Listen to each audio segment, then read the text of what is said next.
Olá, minha gente!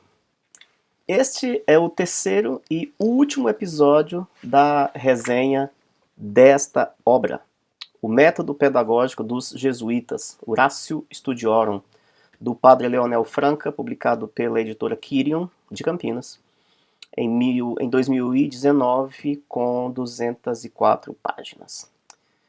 No episódio anterior, eu abordei sua primeira parte da obra, onde o padre Leonel Franca nos apresentou as origens do Horatio Studiorum, as revisões sofridas por ela ao longo de sua história e as inspirações que motivaram Santo Inácio de Loyola a formulá-la. Como prometido, hoje abordarei sua segunda parte, onde Leonel Franca nos apresenta a versão integral do Horatio Studiorum, composta por 377 regras e que ocupa 100 páginas dessa obra. Estas normas são dirigidas ao provincial. Como eu disse no episódio anterior, o provincial era a autoridade máxima da província, que correspondia a vários colégios e que coincidiam com o território de uma nação ou parte do território de uma nação. Também as regras são voltadas ao reitor, que era a autoridade máxima no colégio, e ao prefeito de estudos, a quem cabia zelar pela formação dos professores e vigiar o cumprimento das normas do Horácio.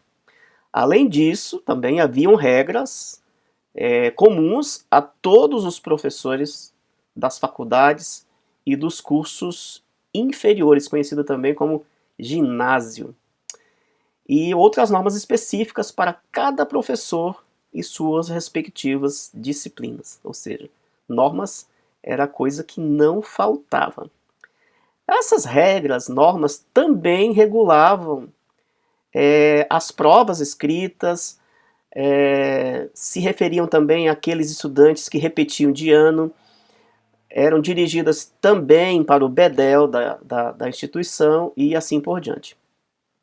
Horácio se inicia deixando claro os objetivos da companhia: ensinar todas as disciplinas de forma conveniente ao Instituto, de modo a levá-lo ao conhecimento e ao amor do Criador, o Redentor nosso. Palavras literais no iniciozinho da Horatio Studiorum. Então, minha gente, esse conjunto de normas tem início com as regras voltadas ao provincial, ao prefeito geral dos estudos e ao reitor. Então, há essas três personalidades máximas para responsável pela execução, o perfeito cumprimento dessas regras e, na verdade, o corpo diretivo, o alto comando das escolas, de todas as unidades das escolas da Companhia de Jesus. Ao provincial era orientado que ele insistentemente escolhesse como prefeito de estudos um homem, aspas, bem versado nas letras e nas ciências e qualificado pelo seu zelo e sua discrição para o desempenho das suas incumbências.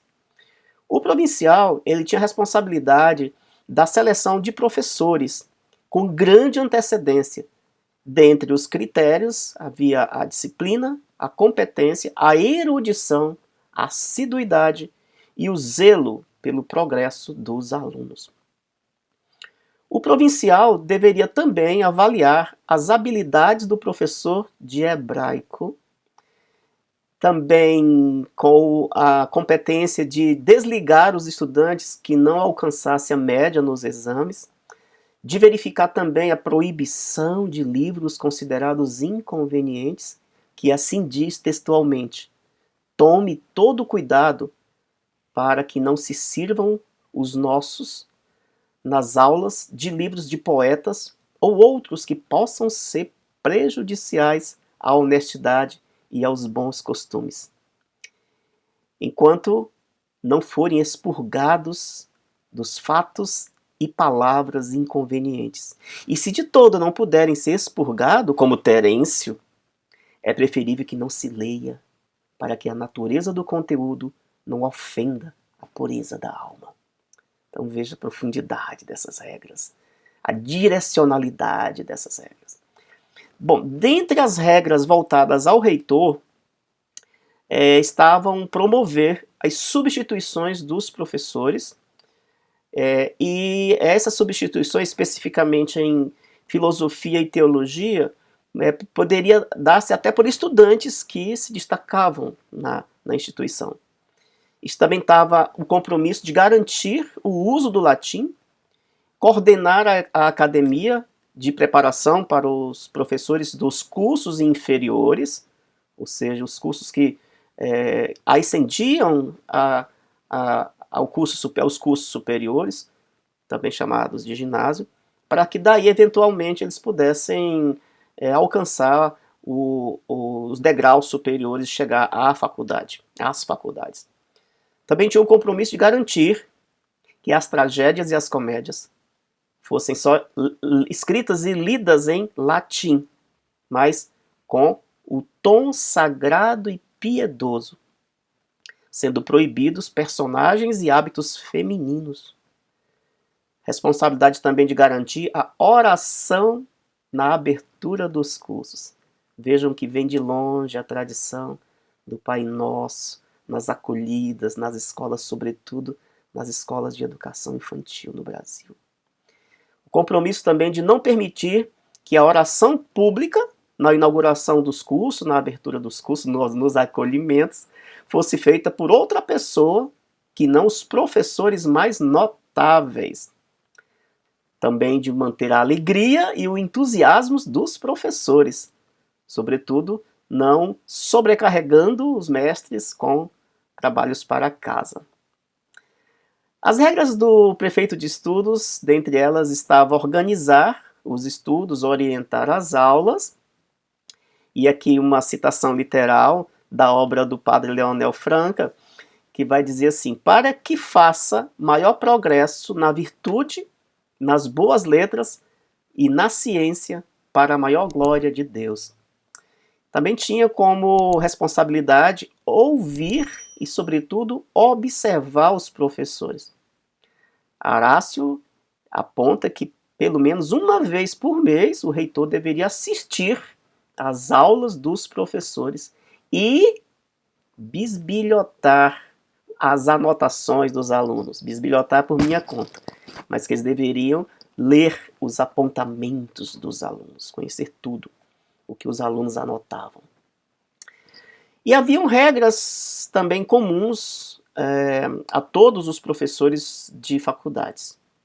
Ou seja, uma delas é a tradição da oração antes da aula, mas também se estendia a obediência ao prefeito, a modéstia no ato de refutar. Nas questões livres, orientava-se que era necessário defender suas opiniões com modéstia e delicadeza, de modo que não ferisse a estima daqueles que defendiam a opinião contrária, principalmente se essa fosse a opinião do professor que o precedeu. Era necessário evitar a novidade de opiniões e que deveria ter uma brevidade na refutação ou na exposição de uma opinião. Brevidade também e, sobretudo, fidelidade nas citações que fizesse. E, um ponto auge é que evitar controvérsias.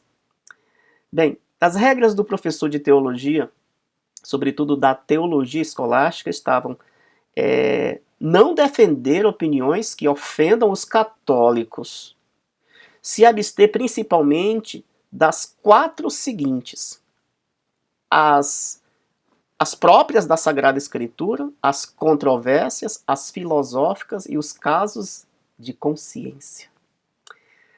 Regras do professor de filosofia, dentre elas estava claramente seguir Aristóteles.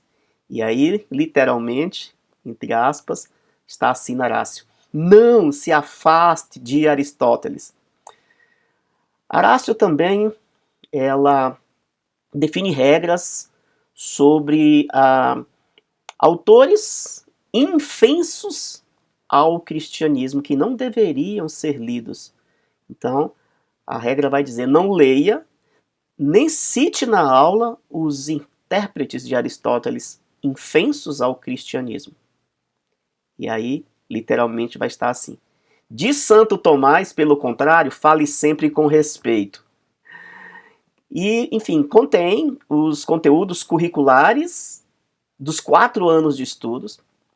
E também são dispostas normas, inclusive, da prova escrita. Alguma delas, por sinal, está assim posta. Dado o sinal do silêncio, a ninguém será permitido falar com outro, nem mesmo com o prefeito. Os alunos devem trazer os livros e o mais que for necessário para escrever, a fim de que não seja necessário pedir coisa alguma a quem quer que seja durante a prova. Cuidado com aqueles que se sentam juntos, porque, está no Horácio, se porventura 2 trabalhos se apresentarem semelhantes, suspeite de ambos, por não ser possível averiguar quem copiou de quem. Regras comuns aos professores de classes inferiores, por exemplo, estavam oração antes da aula, ela se repete tanto no ensino superior como no ginásio, mas aí entra a missa, a pregação, as ladainhas em devoção a Nossa Senhora e a sabatina. Diz assim, no sábado, recorde-se tudo o que foi ensinado na semana. Orienta para a confecção de uma pauta dos alunos, ou seja, a nossa famosa chamada, no começo do ano, era entregue ao prefeito com o nome dos alunos os nomes dos alunos em ordem alfabética. Regulava também a forma do castigo, e assim dizia, não seja precipitado ao castigar e nem demasiado no castigo. E aí, entre aspas, está assim, não só não inflija nenhum castigo físico, este é o ofício do corretor, mas também abstenha-se de qualquer injúria. Havia regras para o bedel, que era, dentre elas, obediência ao professor, e colocando como dever executar fielmente tudo o que determinou o professor, zelar pelo asseio da aula, da cátedra, verificar que não havia nenhum... verificar que não havia nenhum assento quebrado, que ele precisava consertar, que ele deveria providenciar para que na sala de aula, na cátedra, tivesse na parede algum quadro com imagem piedosa, e ter sempre um relógio consigo, tanto nas aulas como nos debates, para avisar o professor do tempo corrido, a fim de que aqueles que estavam de posse das arguições não ultrapassassem os limites marcados, definidos. Definia-se também que nenhum aluno entrasse no colégio, sobretudo os alunos externos, porque havia os internos, uma forma de internato, e os alunos externos. Essa regra ela se aplicava a ambos, mas sobretudo com muita ênfase aos alunos externos, que não deveriam entrar no colégio com armas, espadins, canivetes ou outros instrumentos proibidos. Nas aulas, deveriam ficar cada um no seu lugar, como está no texto da Horácio, de forma modesta e silenciosa, atento a si e aos seus trabalhos. E diz assim, sem licença do professor, não saiam da aula, não estraguem, nem manchem os bancos, as cadeiras, as paredes, as portas, as janelas ou outros lugares com desenhos ou escrituras feitas com canivete. E continuava dizendo assim, fujam das más companhias ou simplesmente suspeitas. Abstenham-se completamente da leitura de livros perniciosos e inúteis. Os alunos não podiam ir a espetáculos públicos e nem ir a execuções de condenados, sem licença dos professores ou do prefeito de estudos, mesmo fora do horário da escola. E, nesse mesmo contexto,